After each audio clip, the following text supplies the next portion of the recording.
Ini cerita scale up lah. Katakanlah tuan ada RM100 sehari, tuan buat 5 kempen. So setiap kempen tu RM20. RM20, RM20, RM20, RM20, RM20.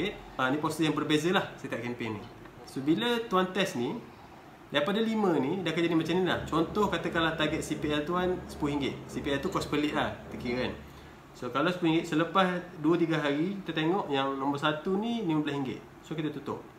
Ini option satu lah. Option satu, tuan tutup yang mahal, alih bajet kepada yang perform. So contohnya A dengan C ni merah, kita tutup. So bajet dia tu kita pergi kepada D dan E. Sebab D dengan E perform, CPI dia RM3 ataupun RM5.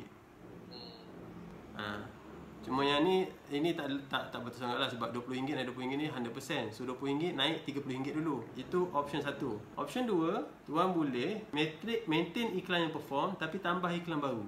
Contohnya tadi D dengan E ni perform, tapi tuan tak nak naikkan lagi bajet RM20 sehari ni, tuan tambah je lagi F dengan G. Pada bajet RM20. So 20, 20, 20, 20, B 20 jadi RM100. Bila situasi contohnya iklan tu dah perform, katakanlah tuan punya bajet sekarang dah RM200.5. Katakanlah kempen yang A dah tutup, yang B ni maintain je RM20 sehari, yang C ni tutup, yang D ni daripada RM20, katalah tuan dalam sebulan dah sampai RM100. Yang ni dah jadi CPL dia RM8. Yang ni akan maintain dekat sini je lah, RM100 untuk kempen ni. Untuk yang E, katakanlah dah naik RM50, CPL dia dah mahal dah, RM8. So maintain dekat situ je. So macam mana tuan nak habiskan RM250 ni? Sebab dia baru ada lagi balance kan. So balance ni tuan kena buat iklan baru. Scale down pun sama. Scale down pun kita ambil 20% ke 30% sekali scale down.